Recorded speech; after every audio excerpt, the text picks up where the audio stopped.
Breaking news చూస్తున్నాం. CM Revanth Reddy పాలనపై అధిష్టానం ఫోకస్ పెట్టినట్లుగా తెలుస్తోంది. 2.5 ఏళ్ల పాలనపై కాంగ్రెస్ అధిష్టానం రివ్యూ చేపట్టింది.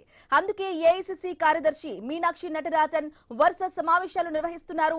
ఇక డిసెంబర్ లోపు రేవంత్ పాలనపై Meenakshi Natarajan special survey report ఇవ్వనున్నట్లు సమాచారం. ఫీడ్బ్యాక్ ఫార్మ్స్ ద్వారా రేవంత్ రెడ్డిపై ఎమ్మెల్యేల అభిప్రాయాలు సేకరిస్తున్నారు మీనాక్షి. ఆ తర్వాత రేవంత్ 2.5 ఏళ్ల పాలనపై అధిష్టానం నిర్ణయం తీసుకున్నట్లు సమాచారం.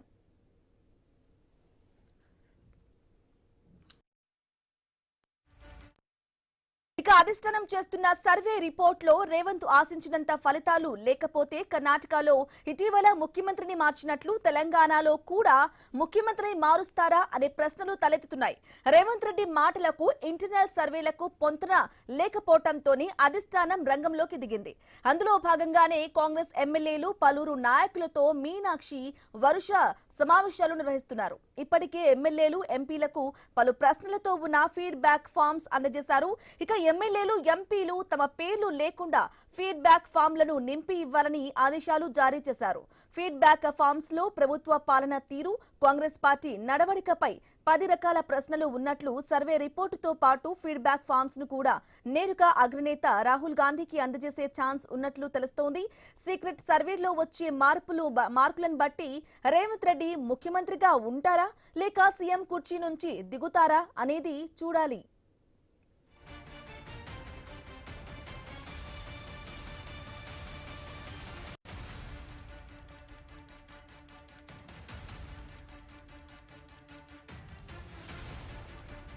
బ్రేకింగ్ న్యూస్ చూస్తున్నాం. సీఎం రేవంత్ రెడ్డి పాలనపై అధిష్టానం ఫుల్ ఫోకస్ పెట్టినట్లుగా తెలుస్తోంది. 2.5 ఏళ్ల పాలనపై కాంగ్రెస్ అధిష్టానం రివ్యూ చేపట్టింది. అందుకే ఏఐసీసీ కార్యదర్శి మీనాక్షి నటరాజన్ వరుస సమావేశాలు నిర్వహిస్తున్నారు. డిసెంబర్ లోపే రేవంత్ పాలనపై Meenakshi Natarajan special survey report ఇవ్వనున్నట్లు సమాచారం. ఇక ఫీడ్బ్యాక్ ఫార్మ్స్ ద్వారా రేవంత్ రెడ్డిపై ఎమ్మెల్యేల అభిప్రాయాలు సేకరిస్తున్నారు మీనాక్షి. ఆ తర్వాత రేవంత్ 2.5 ఏళ్ల పాలనపై అధిష్టానం నిర్ణయం తీసుకున్నట్లు సమాచారం. ఇక అధిష్టానం చేస్తున్న సర్వే రిపోర్ట్ లో రేవంత్ ఆశించినంత ఫలితాలు లేకపోతే కర్ణాటకలో ఇటీవల ముఖ్యమంత్రిని మార్చినట్లు తెలంగాణలో కూడా ముఖ్యమంత్రిని మారుస్తారా అనే ప్రశ్నలు తలెత్తుతున్నాయి. రేవంత్ రెడ్డి మాటలకు ఇంటర్నల్ సర్వేలకు పొంతన లేకపోవడంతోనే అధిష్టానం రంగంలోకి దిగింది. అందులో భాగంగానే కాంగ్రెస్ ఎమ్మెల్యేలు పలువురు నాయకులతో మీనాక్షి వరుస సమావేశాలు నిర్వహిస్తున్నారు. ఇప్పటికే ఎమ్మెల్యేలు ఎంపీలకు పలు ప్రశ్నలతో ఉన్న ఫీడ్బ్యాక్ ఫార్మ్స్ అందజేశారు. ఎమ్మెల్యేలు ఎంపీలు తమ పేర్లు లేకుండా ఫీడ్బ్యాక్ ఫామ్లను నింపి ఇవ్వాలని ఆదేశాలు జారీ చేశారు. ఫీడ్బ్యాక్ ఫామ్స్ లో ప్రభుత్వ పాలనా తీరు, కాంగ్రెస్ పార్టీ నడవడికపై 10 రకాల ప్రశ్నలు ఉన్నట్లు సర్వే రిపోర్ట్తో పాటు ఫీడ్బ్యాక్ ఫామ్స్ ను కూడా నేరుగా అగ్రనేత రాహుల్ గాంధీకి అందజేసే ఛాన్స్ ఉన్నట్లుగా తెలుస్తోంది. సీక్రెట్ సర్వేలో వచ్చే మార్కులు బట్టి రేవంత్ రెడ్డి ముఖ్యమంత్రిగా ఉంటారా లేక సీఎం కుర్చీ నుంచి దిగుతారా అనేది చూడాలి.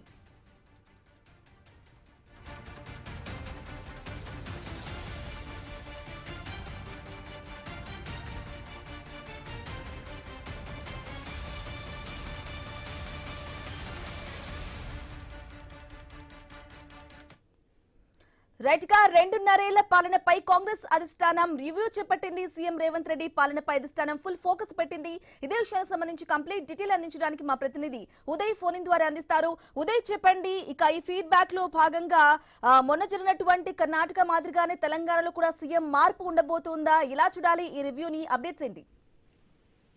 బ్రాహ్మిణి, కర్ణాటకలో జరిగిన తరహాలోనే తెలంగాణలో సీఎం మార్పు ఉంటుందా లేదా అనే అంశంపై కొద్దిగా సందిగ్ధం నెలకొంది. ఎందుకనంటే 2.5 ఏళ్ల పాలనపై కూడా ఏఐసీసీ అధిష్టానం దృష్టి సారించినట్లు కూడా మనకు తెలుస్తోంది. ఈ 2.5 ఏళ్లలో చేసిన పనులపై కింది స్థాయి అంటే సామాన్య ప్రజలు ఏమనుకుంటున్నారు, అటు ప్రభుత్వంలో ఎలాంటి మార్పు కోరుకుంటున్నారు అనే అంశాలపై కూడా ఏఐసీసీ అధిష్టానం దృష్టి సారించినట్లు కూడా మనకు తెలుస్తోంది. సీఎం రేవంత్ రెడ్డి పాలనపై అధిష్టానం ఇప్పటికే ఫోకస్ పెట్టినట్లు కూడా మాకు కొంత సమాచారం తెలుస్తా ఉంది. 2.5 ఏళ్ల పాలనపై కాంగ్రెస్ అధిష్టానం ఇప్పటికే అనేక సార్లు రివ్యూ కూడా చేపట్టినట్లు కూడా మనకు తెలుస్తుంది. అందుకే ఏఐసీసీ కార్యదర్శి మీనాక్షి నటరాజన్ వరుస సమావేశాలు నిర్వహిస్తున్నారు. ఇందులో భాగంగానే గత 2 రోజుల కింద కూడా డిసిసి అధ్యక్షులతో పాటు సమీక్ష సమావేశం నిర్వహించారు. అంటే 1-to-1 జిల్లాల వారిగా కూడా సమావేశాలు నిర్వహించుకున్నారు. ఈ సమావేశంలో ఆ పార్టీ అంతర్గత వ్యవహారాలపై కావచ్చు, అటు పార్టీ విభేదాలపై కావచ్చు, అటు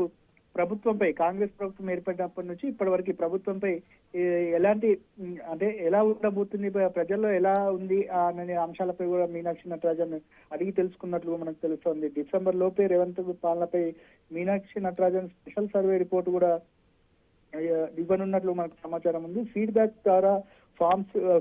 ఫామ్స్ ద్వారా రేవంత్ రెడ్డిపై కావచ్చు ఎమ్మెల్యేల అభిప్రాయాలు కూడా స్వీకరిస్తున్నారని చెప్పేసి మనకు కొంత సమాచారం ఉంది. ఆ తర్వాత రేవంత్ రెడ్డి 2.5 ఏళ్ల పాలనపై కూడా అధిష్టానం నిర్ణయం తీసుకోనున్నట్లు కూడా మనకు అందుతున్నటువంటి సమాచారం. దీనిపై అధిష్టానం చేస్తున్న సర్వే రిపోర్టులో రేవంత్ రెడ్డి ఆశించినంత ఫలితాలు లేకపోతే కర్ణాటకలో ఇటీవల ముఖ్యమంత్రిని మార్చినట్లు తెలంగాణలో కూడా ముఖ్యమంత్రిని మారుస్తారా అనే ప్రశ్నలు కూడా తలెత్తుతున్నాయి. మరోవైపు అయితే సీఎం రేవంత్ రెడ్డి మార్పు అయితే అసలే ఉండదని చెప్పేసి కొంతమంది మంత్రులు కూడా చెప్తున్నప్పటికీ లోపల మాత్రం అతనిపై ఒక సర్వే రిపోర్ట్ కూడా తయారు చేస్తున్నట్లు కూడా మనకు తెలుస్తోంది. రేవంత్ రెడ్డి మాటలకు ఇంటర్నల్ సర్వేలకు పొంతన లేకపోవడంతోనే అధిష్టానం రంగంలోకి దిగిందని కూడా మనకు తెలుస్తోంది. అందులో భాగంగానే కాంగ్రెస్ ఎమ్మెల్యేలు కావచ్చు పలువురు నాయకులతో మీనాక్షి నటరాజన్ వరుస సమావేశాలు కూడా నిర్వహిస్తున్నారు. ఇప్పటికే ఎమ్మెల్యేలు ఎంపీలకు పలు ప్రశ్నలతో ఉన్న ఫీడ్బ్యాక్ ఫామ్స్ అందజేశారు. ఎమ్మెల్యేలు ఎంపీలు తమ పేర్లు లేకుండా ఫీడ్బ్యాక్ ఫామ్లను నింపి ఇవ్వాలని చెప్పేసి ఆదేశాలు జారీ చేశారు. ఈ ఫీడ్బ్యాక్ ఫామ్ల ఆధారంగానే ఏఐసీసీ అధిష్టానం నిర్ణయం తీసుకోనున్నట్లు కూడా మనకు తెలుస్తోంది. ఫీడ్బ్యాక్ ఫామ్స్ లో ప్రభుత్వ పాలన తీరు కావచ్చు, కాంగ్రెస్ పార్టీ నడవడికపై 10 రకాల ప్రశ్నలు కూడా అందులో ఉన్నట్టు మనకు తెలుస్తా ఉంది. అగ్రనేత రాహుల్ గాంధీకి అందజేసి ఆ ఫామ్స్ అగ్రనేత రాహుల్ గాంధీకి అందజేసి దాని తర్వాత నిర్ణయం తీసుకున్నట్లు కూడా మనకు తెలుస్తోంది. సీక్రెట్ సర్వేలో వచ్చే మార్కులను బట్టి రేవంత్ రెడ్డి ముఖ్యమంత్రిగా ఉంటారా లేదా అనేది కూడా వేచి చూడాల్సిన పరిస్థితి తెలుస్తా ఉంది. మొత్తానికి ఈ రేవంత్ రెడ్డి పాలనపై ఇప్పటికే అటు ప్రభుత్వం పరంగా కావచ్చు, అటు ఎమ్మెల్యేల పరంగా కావచ్చు ఎవరైనా అసంతృప్తి ఉన్నారా లేకపోతే మార్పు కోరుకుంటున్నారా అనే అంశాలపై కూడా ఆరా తీస్తున్నట్లు మనకు తెలుస్తా ఉంది. Brahmani right Uday Kiran, thank you for the updates. అమరావతిలోని వెంకటయ్యపాలెం